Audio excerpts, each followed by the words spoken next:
Bonjour à tous, ravi de vous retrouver au Parlement européen à Bruxelles pour une nouvelle émission d'Europe Hebdo. Et dans cette émission, direction l'Espagne. Va-t-on vers l'interdiction de l'avortement dans la péninsule ibérique? Le choix de la chaîne parlementaire cette semaine, c'est de vous parler de cette loi qui pourrait limiter drastiquement l'avortement en Espagne.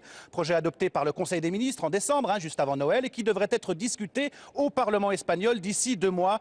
L'Espagne revient-elle 30 ans en arrière? Une loi anti-IVG qui annule la loi de 2010, celle-là même qui autorise l'avortement jusqu'à 14 semaines et même jusqu'à 22 semaines en cas de malformation du fœtus. Quelles seraient les conséquences de l'adoption d'une loi aussi restrictive pour l'avortement pour les femmes espagnoles? Que peut faire l'Europe? C'est ce que nous allons voir dans cette émission. Mais avant, un tout autre sujet. Qui sera le prochain président de la Commission européenne? Une nouvelle disposition qui est inscrite dans les traités est claire, nette et précise. Elle dit que le successeur de José Manuel Barroso sera nécessairement issu du parti qui aura gagné les élections européennes et qui auront lieu en France en mai prochain. Alors au niveau européen, les partis politiques s'organisent. On est en train de choisir son champion. Et à 4 mois du scrutin, ils sont nombreux, les champions. La bataille pour la présidence de la Commission européenne a commencé.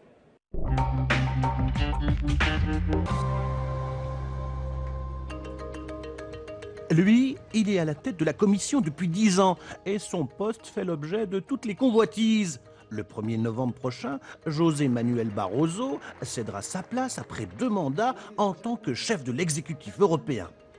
À gauche, le Parti socialiste européen a déjà tranché. Si cette formation arrive en tête des élections en mai prochain, ce sera l'Allemand Martin Schulz, actuel président du Parlement européen, qui prendra la tête de la Commission. Chez les Verts, l'eurodéputé français José Bové participe actuellement à une primaire.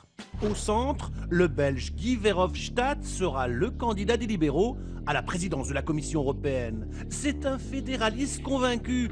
Il prône la création des États-Unis d'Europe. À droite, enfin, au Parti populaire européen, la bataille sera rude entre le commissaire européen Michel Barnier, l'ex-premier ministre luxembourgeois Jean-Claude Juncker et le premier ministre polonais Donald Tusk. Alors question, verra-t-on un Français après Jacques Delors à la tête de l'exécutif européen? François Hollande pourrait soutenir la candidature du Français Michel Barnier, même s'ils sont de bords politiques différents. Idem pour Angela Merkel, de droite, qui pourrait soutenir la candidature de Martin Schulz, de gauche, mais allemand. Et oui, la bataille pour la présidence de la Commission européenne a ses raisons que la raison ne connaît pas. Alors nous a rejoint sur ce plateau José Bové, bonjour. Bonjour. Vous êtes eurodéputé écologie Les Verts. On l'a vu dans le petit sujet, vous êtes vous-même candidat à la présidence de la Commission européenne. Mais chez les écolos, vous n'êtes pas seul. Il y a l'italienne Monica Frassoni, les allemandes Rebecca Harms et Franziska Schkeller. Chez les écolos, on organise une primaire. Comment ça se passe? Alors, nous allons élire 2 porte-parole de la campagne, et dans ces 2, un homme et une femme, sera choisi aussi, donc le candidat pour la présidence de la Commission européenne. On a essayé d'organiser quelque chose qui n'est pas facile, c'est-à-dire une consultation où chacun par Internet puisse voter s'il a plus de 16 ans et qu'il habite un des États, des 28 États de l'Union européenne. Donc c'est une consultation qui est ouverte. C'est la première fois qu'on fait ça, donc on va essuyer les plates, c'est évident. Je ne sais pas combien de gens vont voter, ça ne va pas être évident, parce que pour sécuriser, il faut voter, numéro qui arrive sur le portable, tout ça, c'est très compliqué. Mais en tout cas, on essaye d'ouvrir la question à tous les citoyens européens. Alors en quelques mots... Résultat, 29 janvier prochain, donc c'est dans une semaine. D'accord. En quelques mots, alors, quel sera votre programme pour convaincre, pour voter pour vous? Alors, je pense que d'abord, ce qui est important à dire, c'est que pour la première fois, les partis européens qui siègent au Parlement européen ont décidé de mener cette bataille pour qu'il y ait une légitimité de la Commission européenne. Et ça, c'est important. Il va falloir qu'on fasse pression ensuite sur les États. Parce que je ne suis pas sûr que les 28 chefs d'État et de gouvernement ont envie de partager avec le Parlement européen le choix de la présidence de la Commission. Mais si on veut qu'il y ait une légitimité à l'Europe, il va falloir le faire. Donc pour moi, ça c'est déjà le premier combat. Si je suis candidat à cette candidature, c'est d'abord pour donner de la légitimité à l'Europe. Pour qu'on ait une Europe qui soit légitime par rapport aux citoyens qui sont de plus en plus qui s'en éloignent. Donc là, ça c'est la question, la légitimité. Ensuite, la démocratie et la transparence. On ne peut pas continuer dans une Europe où les conflits d'intérêts, les lobbies fonctionnent de la manière dont ils fonctionnent. Puis ensuite, il faut des projets. Comment ils fonctionnent les lobbies, en gros? C'est-à-dire qu'il y a une présence des lobbies très importante au niveau européen, ce qui est logique, puisqu'en fait, c'est au niveau européen que les choses se décident. Donc il faut sortir de ces conflits d'intérêts, la façon, on l'a bien vu sur l'énergie, sur le climat ces jours-ci, on voit très bien comment les grandes compagnies pétrolières, chimiques, du ciment font pression pour pas qu'on ait un objectif ambitieux de réduction de CO2. Là, c'est très clairement les lobbies qui sont à l'action. Donc il faut qu'on ait une Europe qui fonctionne dans l'intérêt des citoyens et qui soit capable de mutualiser l'énergie. On l'a dit, José Bové, le prochain président de la Commission sera issu du parti qui aura gagné les élections européennes qui se dérouleront en France le 24 mai prochain. Donc ça va jouer entre les sociodémocrates et le Parti populaire européen. Votre candidature, c'est quoi? Une candidature de symbole, une candidature de principe? Alors, ce qu'il faut quand même savoir, c'est qu'au Parlement européen, et je ne crois pas que ça va vraiment changer de cette fois-ci, il n'y a pas un seul parti qui est majoritaire. Personne n'a 50% des sièges plus un. Donc, il va falloir discuter. Et on va discuter ensemble, entre l'ensemble des partis, et on verra bien comment on construit une candidature qu'on proposera au chef d'État et de gouvernement. Donc il y aura forcément un travail pour essayer de trouver une candidature commune qui sortira des différents candidats. Donc c'est un débat. Pour nous, ce qui est important, c'est de faire entrer la démocratie dans l'Europe. José Bové, si je vous dis Martin Schulz, vous dites quoi? Point négatif, point positif? Martin Schulz, je dirais, il y a des points positifs et des points négatifs. Point négatif pour moi, Martin Schulz n'a pas été capable de résister à la pression des États dans le débat sur le budget et il a cédé. Et donc aujourd'hui, on a un budget ridicule au niveau de l'Europe. Si je vous dis Michel Barnier, point positif, point négatif? Michel Barnier, je dirais régulateur. Et en ce sens-là, c'est important au niveau européen que des gens aient envie de réguler. Pour autant, je ne suis pas sûr qu'il fasse le consensus dans son camp.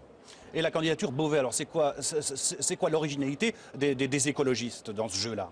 Je crois que les écologistes, ont toujours défendu l'Europe. On l'a vu encore, Rebecca Harms était à Kiev avec les manifestants dans la rue pour défendre les droits et les fondamentaux de l'Europe. Ça, je crois que c'est la première chose. Deuxième chose, on n'aura pas de sortie de crise si on n'a pas un bouleversement complet, c'est-à-dire sur la question de l'économie, la mise en place d'une transition énergétique et donc des investissements européens. Donc on est pour une Europe beaucoup plus intégrée qui porte véritablement la sortie des crises.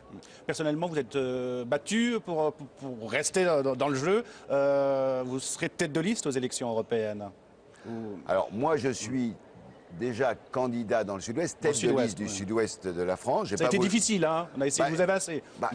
Mais c'est toujours comme ça, hein. Je parie que c'est ça, la politique. Donc voilà, ça y est. C'est quoi, il n'y a pas de prime au sortant? Non, mais c'est que plusieurs personnes sont légitimes et après, voilà, il y a un choix qui est fait. Donc voilà, moi, maintenant, la campagne est lancée. Je suis candidat dans cette primaire. On le verra si je suis une des deux têtes de liste qui va être choisie le 29 janvier prochain. Et puis là, je viens d'une tournée à travers tous les pays européens. On était encore à Rome, à Londres, à Paris hier soir. Voilà. José Bové, alors une enquête récente montre l'extrême défiance de la société française vis-à-vis de l'Europe. 70% des sondés de cette enquête pensent qu'il faut renforcer le pouvoir de décision de la France, même si cela doit conduire à limiter les pouvoirs de l'Europe. Les Français sont tentés aujourd'hui par, plus que jamais par une forme de repli national. Ça vous inspire quoi? Ça m'inspire qu'en fait les gens ne se rendent pas compte de ce qui est en train de se passer. Et je crois que beaucoup de choses qu'ils reprochent à l'Europe, en réalité, ils le reprochent à leur propre gouvernement. Donc il y a une défiance, on le voit dans le même sondage, vis-à-vis de la politique.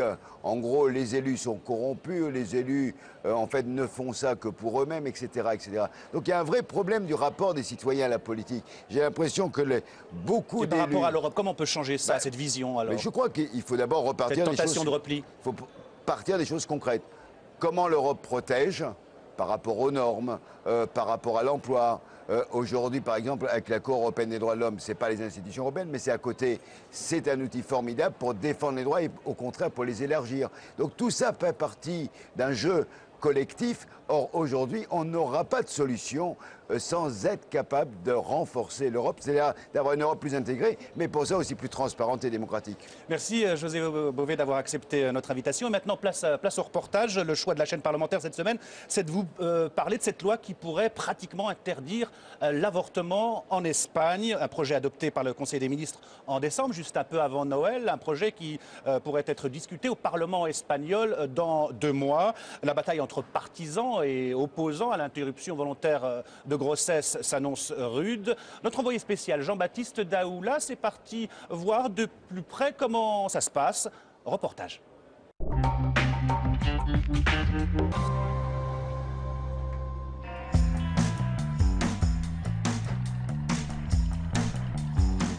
Au Parlement espagnol, une guerre de tranchées va commencer dans quelques minutes. Les députés sont encore en vacances, mais la gauche a convoqué une session en urgence le 14 janvier. Une manœuvre pour retarder la réforme de l'avortement du gouvernement de Mariano Rajoy.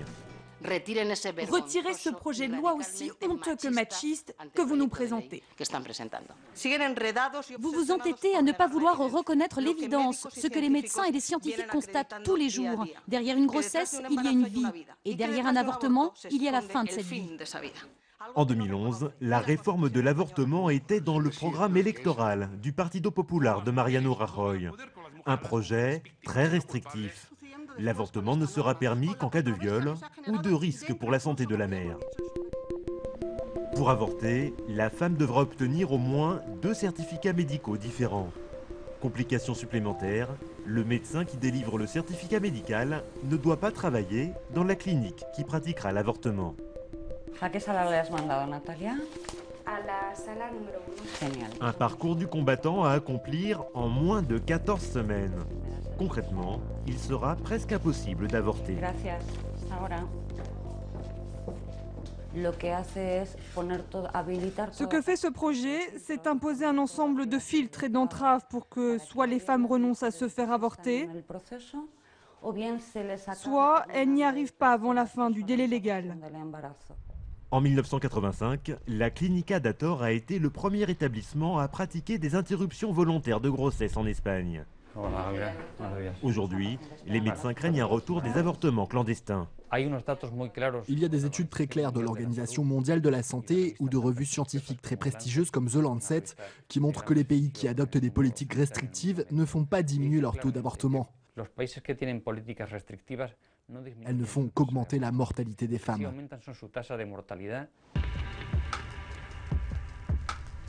En Espagne, l'avortement est pratiqué depuis 1985, mais il n'est complètement légalisé que depuis 2010. Un combat de plusieurs décennies pour cette figure du féminisme. Les femmes espagnoles, de toute classe et de toute condition sociale, voient bien que l'avortement n'est pas un droit que l'on a acquis pour toujours. Elles se rendent compte qu'elles doivent continuer à lutter. D'après un sondage, environ 80% des Espagnols sont contre la réforme de l'avortement. Mais le gouvernement Rajoy doit composer avec les plus traditionnalistes du Partido Popular, comme le Forum de la Famille, qui n'est qu'à moitié satisfait par la nouvelle loi. Il y aura toujours des millions de gens qui revendiqueront une défense absolue de la vie. Une fois que ce projet de loi aura été adopté, nous continuerons à lutter pour obtenir une nouvelle modification et aboutir à une loi qui protégera encore plus la vie. Le débat n'est pas fini.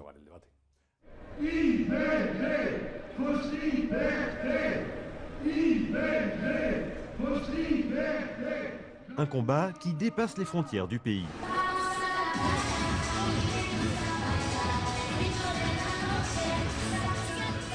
Paris, manifestation annuelle contre l'avortement le 19 janvier. Entre 16 et 40 000 personnes aux couleurs de l'Espagne. Et le patron du Forum de la Famille comme invité d'honneur. Nous sommes heureux que la France reprenne le chemin de la vie. La loi de Hollande est rétrograde et profondément injuste, aussi injuste que la légalisation de l'avortement en Espagne en 2010. Et comme l'Espagne aujourd'hui, la France peut adopter une loi qui protège les femmes et le droit à la vie. La délégation espagnole nous montre qu'on peut revenir sur une loi qui a été votée, une loi de société qui a été votée, et qu'il est possible de revenir pour faire une loi plus progressiste encore, qui est celle qui consiste à protéger les plus faibles et les enfants.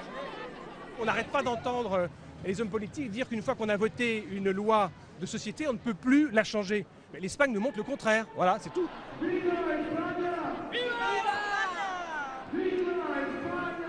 Dans le viseur des traditionalistes, l'avortement, mais aussi le mariage homosexuel ou la procréation médicalement assistée.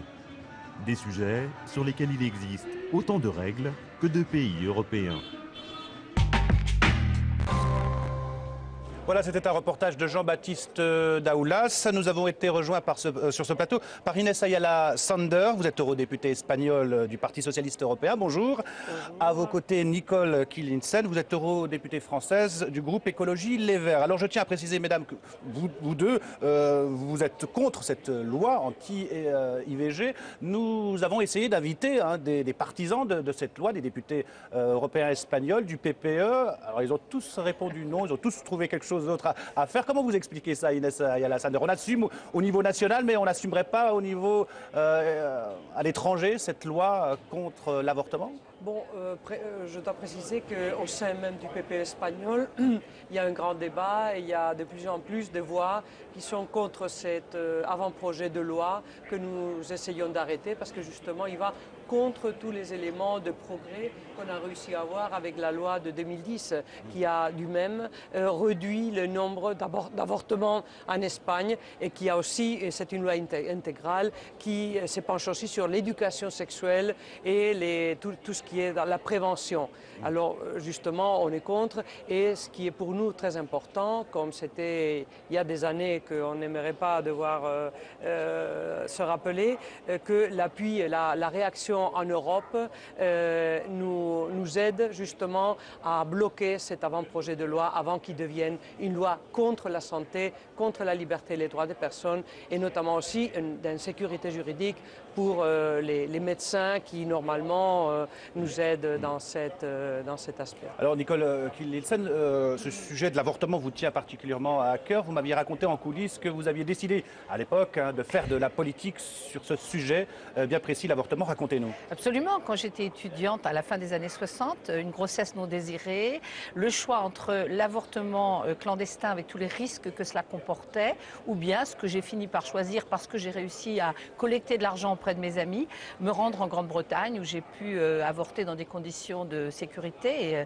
et à partir de là, effectivement, j'ai compris qu'il fallait s'engager parce que sinon c'était les autres, les hommes, beaucoup d'hommes à l'époque qui décidaient pour moi, pour le plus intime finalement de ma vie. C'est quelque chose qui m'avait profondément marqué et c'est vrai que je suis assez désemparée de voir qu'il faut encore une fois se battre pour cette cause qui remonte à tellement loin. Enfin, on a l'impression vraiment que c'est une loi archaïque et je suis totalement solidaire avec les Espagnols évidemment dans cette lutte contre ce projet de loi. Alors on a un chiffre, le dernier en date, en 2011, 118 000 avortements pratiqués en Espagne. Quelles seraient les conséquences de l'adoption de cette loi restrictive pour l'avortement pour les femmes espagnoles? C'est quoi, des avortements clandestins? Oui, mais surtout, je dois encore rappeler que même dans ces chiffres, il y a déjà une réduction du 5% d'avortements dû à l'application de la loi de 2010 du gouvernement socialiste. Et c'est évident immédiatement, et ça m'a touché énormément, des reportages dans les médias français, dans des cliniques espagnoles, en interpellant des femmes qui devaient aller là. Si cette loi passait, alors voilà, mais c'est justement, quoi les conséquences? C'est immédiatement les femmes qui sont normalement maintenant sous la loi de 2010, ils ont déjà dit ce qu'ils avaient le peur de devenir, bon, premièrement, des avortements clandestins, parce que pas tout le monde, et surtout pas les plus pauvres, les femmes immigrantes, ils ne peuvent pas aller ailleurs et se payer un avortement via un voyage, même si aujourd'hui tout le monde semble voyager. Mais ça veut dire qu'encore une fois, on tombera dans des avortements clandestins avec les risques immenses pour les femmes et même pour, pour le fœtus futur. Et deuxièmement, aussi la nécessité pour les autres d'aller avorter à l'étranger avec tout ce que ça comporte. Mais aussi l'énorme insécurité juridique par laquelle ils passent les docteurs, qui maintenant, ils sont l'égalité, qui risquent aussi de 3 à 10 ans de prison pour le fait de pouvoir aider une femme sous des conditions incroyables, parce qu'il y a énormément de restrictions, notamment sur le choix libre des femmes qui sont adultes. adulte et responsable. Il y a ceux qui sont contre cette loi, il y a ceux qui sont pour cette loi, hein, ceux qui veulent restreindre ou pratiquement interdire la possibilité d'avorter. Je vous propose d'écouter un député européen, espagnol, du PPE, et un député français de l'Assemblée nationale. On écoute et vous réagissez juste après.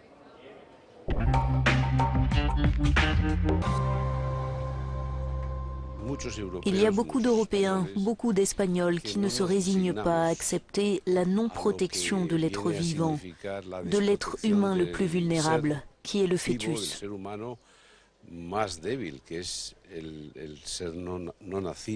Ça n'est pas un acte anodin, ça n'est pas un acte sans conséquence, c'est un acte qui est très grave au sens du poids qu'il pèse dans la vie des hommes et dans la vie de toute la société. Et le fait de mettre fin à la vie d'un être humain, parce que c'est de ça qu'il s'agit, ne doit pas être considéré avec légèreté.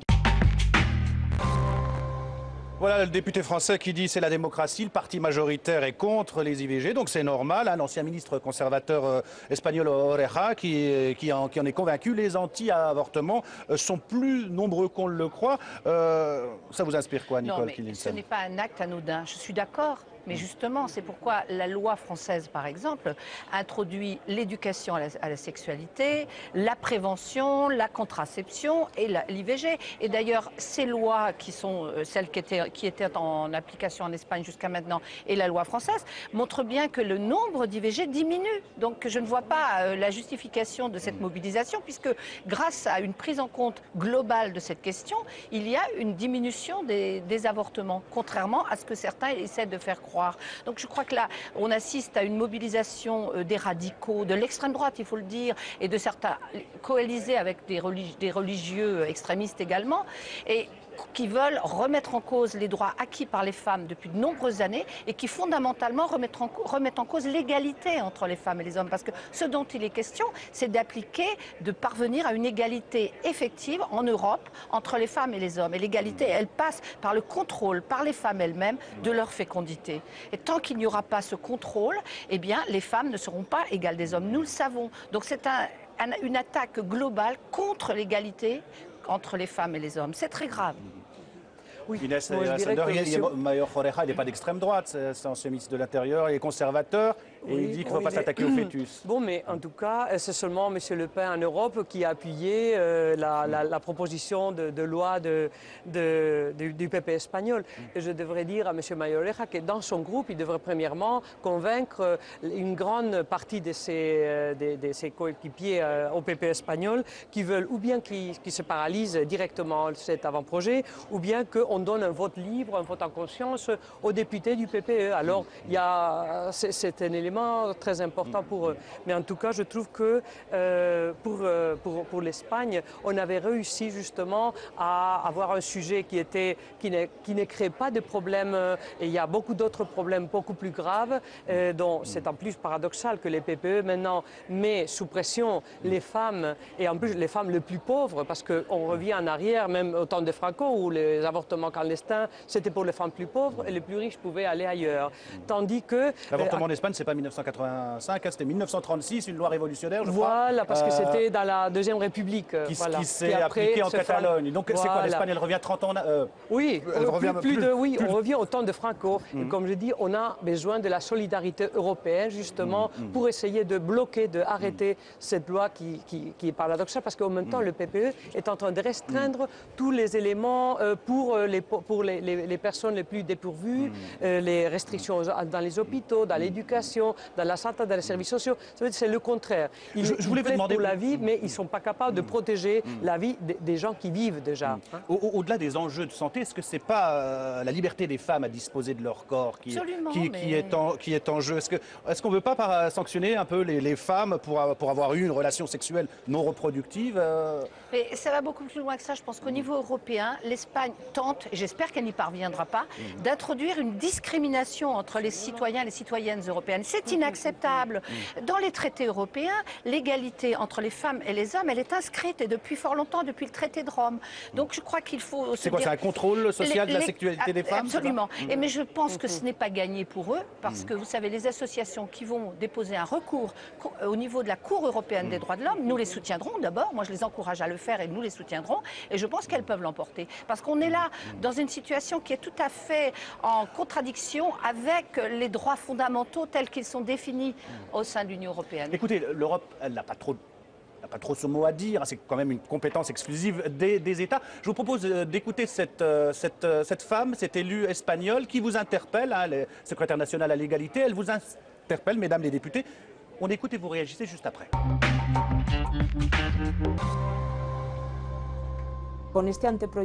Avec ce projet, nous, les femmes espagnoles, nous serons exclues de l'Europe en ce qui concerne nos droits et nos libertés. Par conséquent, ce soutien de l'Europe est fondamental. Nous en avons besoin pour que soit retiré le projet de loi. Alors, mesdames, qu'est-ce qu'on peut faire au niveau européen? Inès Ayala Sander.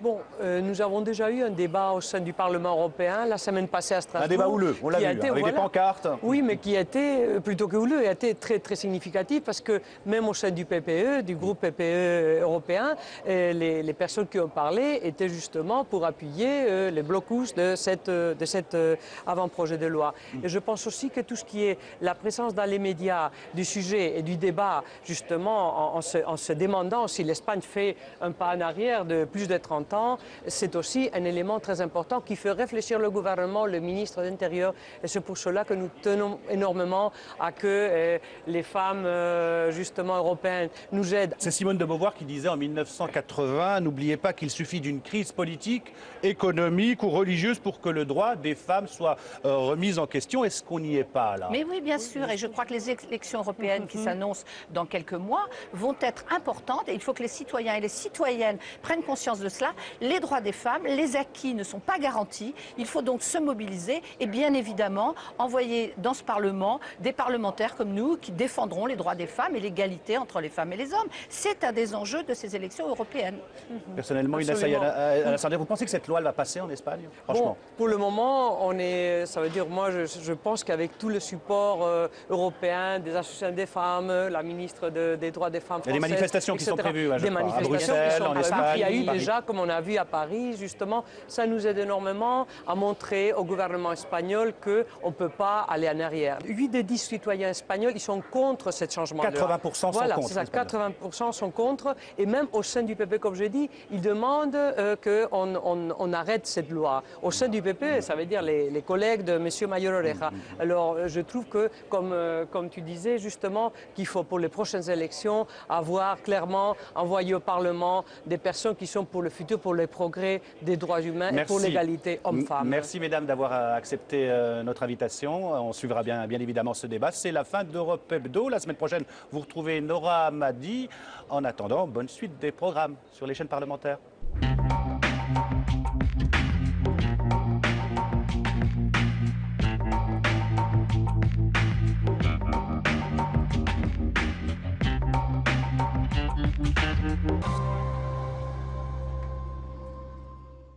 Peu connue du grand public, elle pourrait occuper le poste clé et convoité de maire de Paris.